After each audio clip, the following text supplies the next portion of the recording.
નમસ્કાર વિદ્યાર્થી મિત્રો, આજે આપણે ધોરણ 12 ફિઝિક્સમાં પ્રકરણ નંબર 8 જે ચાલી રહ્યું છે એમાં પોઈન્ટ નંબર 8.4 ની ચર્ચા કરવાના છીએ। આગળ આપણે વિદ્યુત ચુંબકીય તરંગોની લાક્ષણિકતા સમજાવેલી છે, એ કયા લક્ષણો ધરાવે છે, એટલે કે કેવી એની લાક્ષણિકતા છે, એના પ્રસરણ વિશે, એ વિદ્યુત ક્ષેત્રના સદિશ, ચુંબકીય ક્ષેત્રના સદિશ, એ પ્રકાશનો વેગ, એના વેગમાન, ઊર્જાના વહન વગેરેની આપણે ચર્ચા કરેલી છે લાક્ષણિકતામાં। હવે આ વિદ્યુત ચુંબકીય વર્ણપટ, આ વિદ્યુત ચુંબકીય તરંગો માટેનો વર્ણપટમાં જુદા જુદા વિભાગોનો સમાવેશ થાય છે, પરંતુ મેક્સવેલ નામના વૈજ્ઞાનિકે જ્યારે એવું કીધું કે પ્રકાશના તરંગો એ વિદ્યુત ચુંબકીય તરંગો છે, ત્યારે વિદ્યુત ચુંબકીય તરંગો એ દ્રશ્ય પ્રકાશની જ વાત સમજવામાં આવતી, દ્રશ્ય પ્રકાશ જ સમજવામાં આવતો, કારણ કે બીજા વિદ્યુત ચુંબકીય તરંગોથી આપણે ત્યારે એટલા બધા પરિચિત નહોતા। ત્યારે પારરક્ત અને પારજાંબલી તરંગોથી આપણે એટલા બધા પરિચિત ન હતા। સાથે સાથે 19મી સદીના અંત સુધીમાં આપણે એક્સ-રે અને ગામા કિરણોની પણ શોધ થઈ।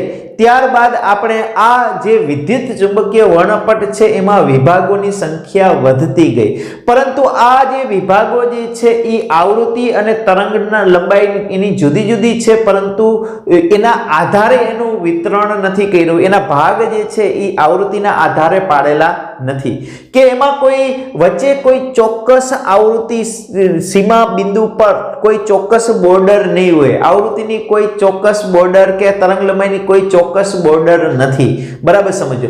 તો આ વિભાગ શેના આધારે પાડેલા છે, તો કે આ વિભાગ એ જે તે વિદ્યુત ચુંબકીય તરંગ છે એના ઉદ્ભવ કે એની પરખ કેવી છે એના આધારે જુદા જુદા વિભાગ પાડવામાં આવે છે।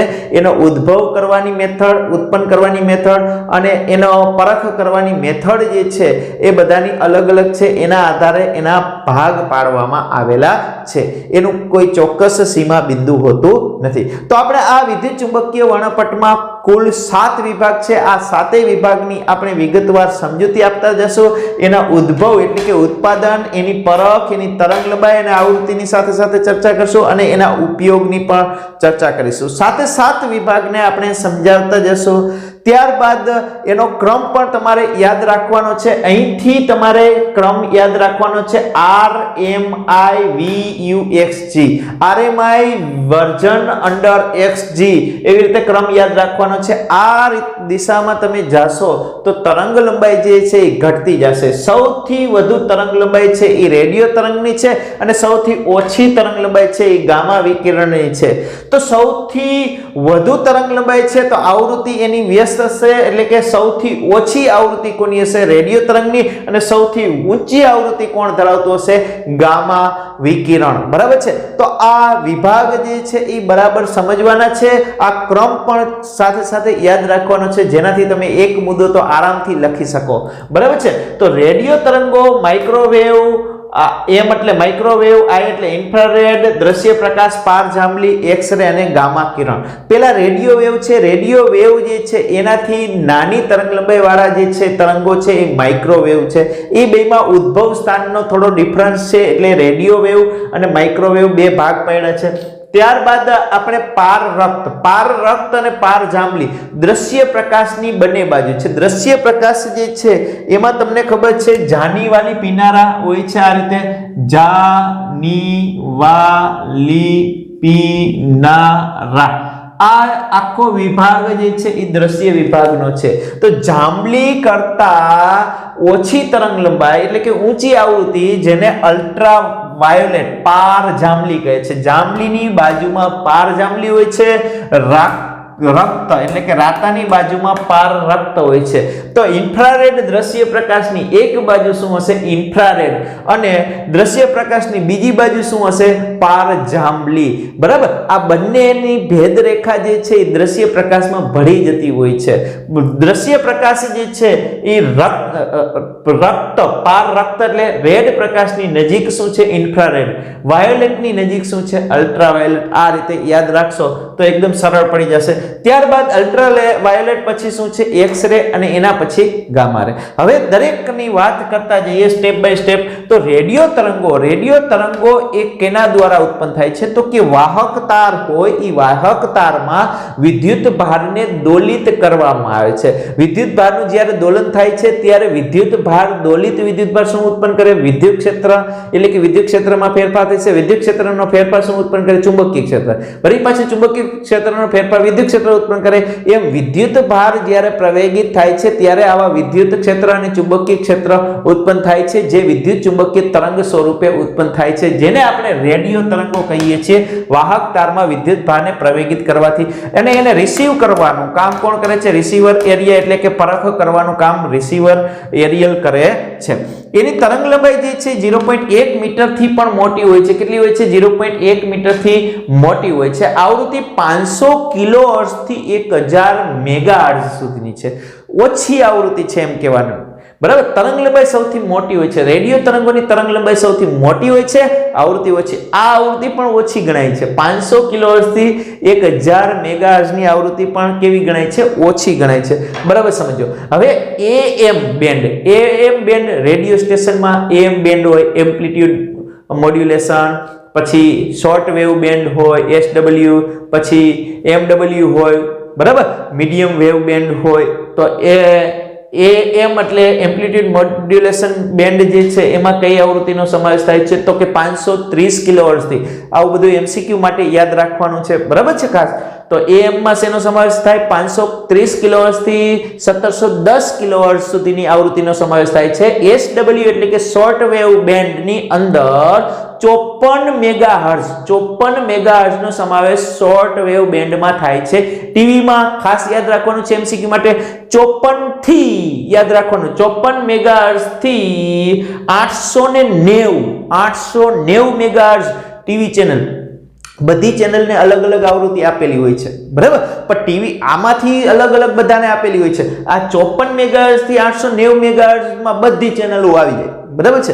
વચ્ચે એ બધાને એક નાનો બેન્ડ આપી દીધો હોય છે, જેને બેન્ડવિડ્થ કહીએ છીએ, બરાબર. આગળના ચેપ્ટરમાં આપણે ભણેલા છીએ. બધી ચેનલને એક ચોક્કસ આવૃત્તિ આપેલી હોય છે, એના ઉપર એ પ્રસારણ કરતા હોય છે. તો એ આવૃત્તિ કેટલી હોય છે? 54 મેગાહર્ટ્ઝ થી 890 મેગાહર્ટ્ઝ ની વચ્ચે હોય છે. FM ફ્રીક્વન્સી મોડ્યુલેશન કહેવાય છે. FM નું પૂરું નામ છે ફ્રીક્વન્સી મોડ્યુલેશન. FM રેડિયો આપણે સાંભળતા હોય છે, એની પણ ચોક્કસ આવૃત્તિ હોય છે. તમે જોયું હોય તો 93.8 FM કહીએ છીએ અથવા રેડિયો મિર્ચી કહીએ છીએ. એ અલગ અલગ ફ્રીક્વન્સી ચોક્કસ હોય છે. એ મેગાહર્ટ્ઝમાં હોય છે. કેટલાથી કેટલા વચ્ચે હશે? તમે જોયું હશે તો 88 મેગાહર્ટ્ઝ થી 108 મેગાહર્ટ્ઝ ની વચ્ચે જ હોય છે આ ફ્રીક્વન્સી મોડ્યુલેશન, એટલે કે FM રેડિયો. તો UHF એટલે કે અલ્ટ્રા હાઈ ફ્રીક્વન્સી થી જે પ્રસારણ કરવામાં આવે છે આ રેડિયો તરંગોને, કેના માટે? મોબાઈલ ફોનમાં જે તરંગો આવે છે એ અલ્ટ્રા હાઈ ફ્રીક્વન્સી થી એને પ્રસારણ કરવામાં આવે છે. તો એ રેડિયો તરંગો જ છે, પરંતુ એમાં કેરિયર તરંગો તરીકે અલ્ટ્રા હાઈ ફ્રીક્વન્સી વાળા કેરિયર તરંગો વાપરવામાં આવે છે. કારણ કે રેડિયો તરંગોની ફ્રીક્વન્સી એટલે કે આવૃત્તિ ઘણી ઓછી હોય છે, જ્યારે મોબાઈલ ફોનમાં એક જગ્યાએથી બીજી જગ્યાએ પહોંચાડવા માટે હાઈ ફ્રીક્વન્સીની જરૂર પડતી હોય છે, હાઈ પાવરની જરૂર પડતી હોય છે. તો અલ્ટ્રા હાઈ ફ્રીક્વન્સીનો ઉપયોગ કરી અને રેડિયો તરંગોને એક જગ્યાએથી બીજી જગ્યાએ પ્રસારણ કરી શકાય છે. હવે આવે છે માઇક્રોવેવ. R એટલે રેડિયો, M એટલે માઇક્રોવેવ, I એટલે ઇન્ફ્રારેડ. માઇક્રોવેવ જે છે એ ક્લિસ્ટ્રોન કે મેગ્નેટ્રોન કે ડાયોડ ગન હોય છે. એ ગનથી આવા તરંગો જે છે એ ઉત્પન્ન કરવામાં આવતા હોય છે. એને પરખ કરવા માટે પોઈન્ટ કોન્ટેક્ટ ડાયોડ એવો બીજો ડાયોડ હોય છે, પોઈન્ટ કોન્ટેક્ટ ડાયોડ, જે એની પરખ કરી શકે છે. અને એની આવૃત્તિ જે છે 0.3 ગીગાહર્ટ્ઝ થી 300 ગીગાહર્ટ્ઝ ની છે. એની તરંગ લંબાઈ 0.1 મીટર થી 1 મિલીમીટર સુધીની હોય છે. 0.1 મીટર થી 1 મિલીમીટર રેડિયો તરંગથી થોડીક નાની હોય છે. તો 0.1 મીટર થી 1 મિલીમીટર સુધીની હોય છે.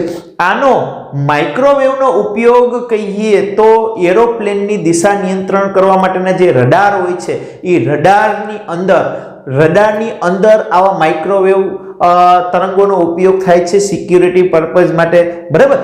ત્યારબાદ સ્પીડ ગન, કોઈ પણ બોલની સ્પીડ કે કોઈ પણ વાહનની સ્પીડ જે છે એ માપે એ માટેના તમને ખબર હોય કેમેરા એવા રાખેલા હોય છે. એ સિવાય બોલની સ્પીડ પણ માપી શકાય એવી સ્પીડ ગન છે. એ સ્પીડ ગનની અંદર જે તરંગો ઉત્પન્ન કરવામાં આવે છે એ માઇક્રોવેવ છે.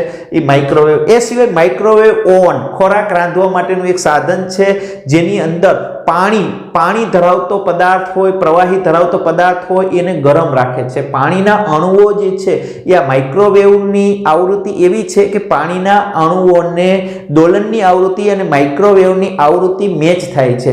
આવૃત્તિ મેચ થાય એટલે તમને ખબર છે કંપ વિસ્તાર વધે, અને કંપ વિસ્તાર વધે એટલે શું થાય? ગતિ ઉર્જા વધે. ગતિ ઉર્જા વધે એટલે ઉષ્મા ઉર્જા વધવાની છે. એ ઉષ્મા ઉર્જામાં રૂપાંતર થાય છે. એટલે કે પાણીને ઉષ્મા ઉર્જામાં રૂપાંતર કરે છે. એટલે પાણી વાળા ખોરાકો જે છે એ ગરમ કરવા માટે અથવા રાંધવા માટે આપણે માઇક્રોવેવ ઓવનની અંદર આ માઇક્રોવેવ તરંગનો ઉપયોગ થાય છે.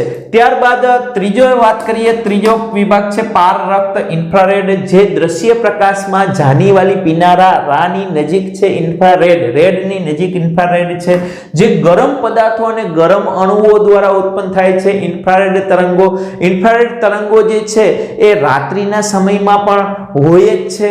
દિવસ દરમિયાન જે સૂર્યમાંથી જે પ્રકાશ આવે છે એના કારણે જે કંઈ ચીજ વસ્તુઓ ગરમ થાય છે એ બધા જ પદાર્થો રાત્રિના સમયે એ આવા ઇન્ફ્રારેડ તરંગોને શું કરે છે? ઉત્પન્ન કરે છે.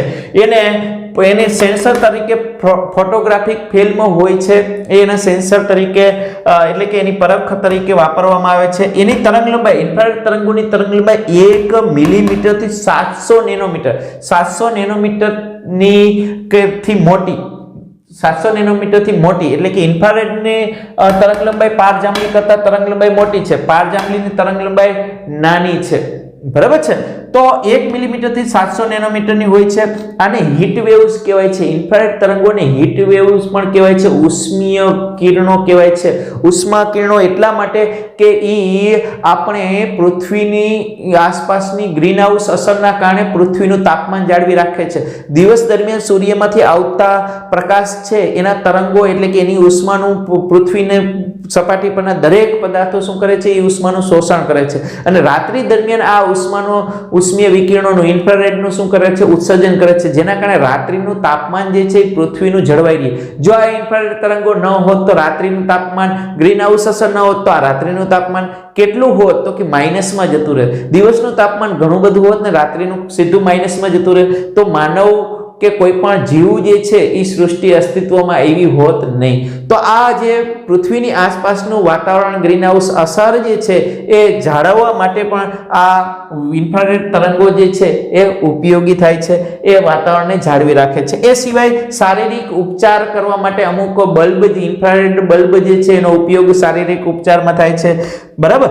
એલઈડી નો ઉપયોગ, એલઈડી એટલે કે ટીવી નું રિમોટ છે તો રિમોટની આગળ જે એલઈડી હોય છે એ ઇન્ફ્રારેડ એલઈડી હોય છે. એ એલઈડી ઇન્ફ્રારેડ રિમોટ સેન્સિંગ ની અંદર ઉપયોગમાં લેવાય છે. રિમોટ કંટ્રોલમાં ઘણી બધી જગ્યાએ આવી ઇન્ફ્રારેડ એલઈડી નો ઉપયોગ થતો હોય છે. તો ઇન્ફ્રારેડ તરંગો જે છે એ આપણે માનવ જોઈ શકતા નથી, પણ ઘણા બધા પ્રાણીઓ જે છે એ આવા ઇન્ફ્રારેડ તરંગોને અનુભવી શકતા હોય છે. નાઇટમાં, રાત્રિના જોઈ શકતા હોય છે. રાત્રિના જે પ્રાણીઓ જોઈ શકે છે એ ઇન્ફ્રારેડ તરંગોને જોઈ શકે છે. ઇન્ફ્રારેડ તરંગો નાઇટ વિઝન કેમેરા હોય તો એની અંદર પણ ઇન્ફ્રારેડ તરંગોની મદદથી સીસીટીવી કેમેરા જે છે એ અંધારામાં પણ રેકોર્ડિંગ કરે છે. એની અંદર આવા ઇન્ફ્રારેડ તરંગોનો ઉપયોગ થતો હોય છે.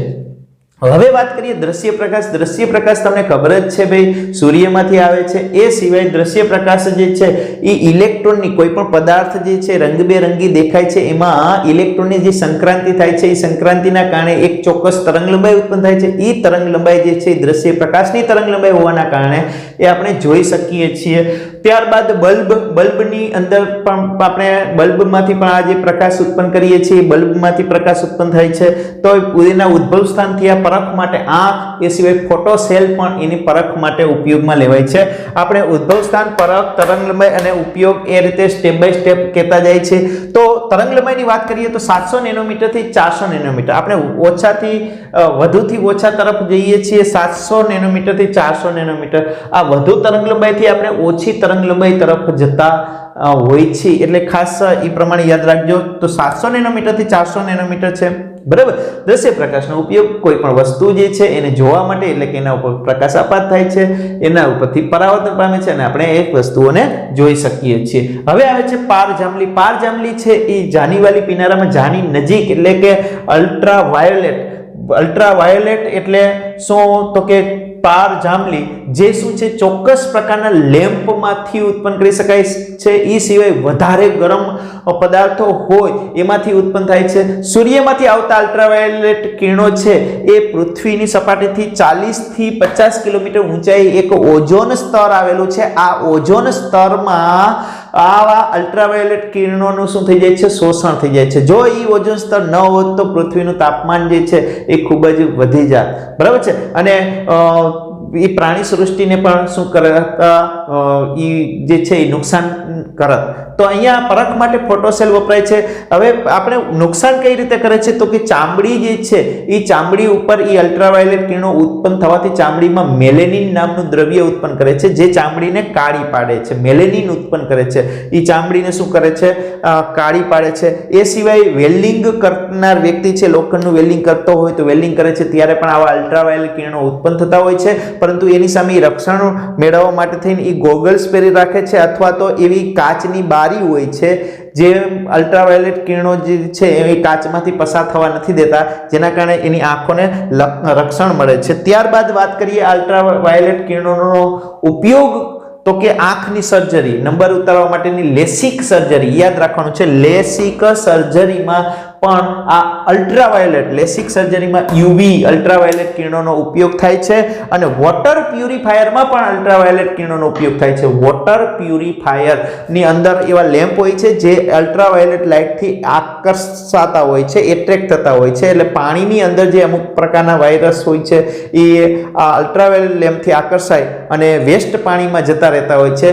પ્યોર પાણીમાં જે છે એની નજીક રાખેલો હોય છે, એટલે વેસ્ટ પાણીમાં આકર્ષાય, એટલે વેસ્ટ પાણીમાં જતા રહેતા હોય છે. કોનાથી આકર્ષાય? યુવી કિરણોથી આકર્ષાય. તો વોટર પ્યુરિફાયરમાં પણ યુવી લેમ્પનો ઉપયોગ થતો હોય છે. ત્યારબાદનો છઠ્ઠો વિભાગ કહીએ એક્સરે. એક્સરે કોઈ કુદરતી વિકિરણ નથી, કુદરતી તરંગ નથી, વિદ્યુત ચુંબકીય તરંગ એ સૂર્યમાંથી નથી મળતું. આ રેડિયો તરંગો જે રીતે ઉત્પન્ન કરીએ છીએ એ જ રીતે એક્સરેને પણ એક્સરે ટ્યુબમાંથી ઉત્પન્ન કરવામાં આવે છે, અથવા તો કોઈ ધાતુના ટાર્ગેટ ઉપર પૂરતી ઊંચી ઉર્જા ધરાવતા ઇલેક્ટ્રોનને પ્રતાડિત કરી અને અંદરની કવચમાંથી જ્યારે ઇલેક્ટ્રોન બહાર આવે, સંક્રાંતિ કરે છે, ત્યારે જે તરંગો ઉત્પન્ન થાય છે એ તરંગોને આપણે એક્સરે તરંગો કહીએ છીએ. એ ફોટોગ્રાફિક ફિલ્મ જે છે એના દ્વારા એની પરખ થાય છે, આયોનાઇઝેશન ચેમ્બર દ્વારા પણ એની પરખ થાય છે, અને એની તરંગ લંબાઈ જે છે એ 1 નેનોમીટર થી 10⁻³ નેનોમીટરના ક્રમની છે. કોની? એક્સરેની.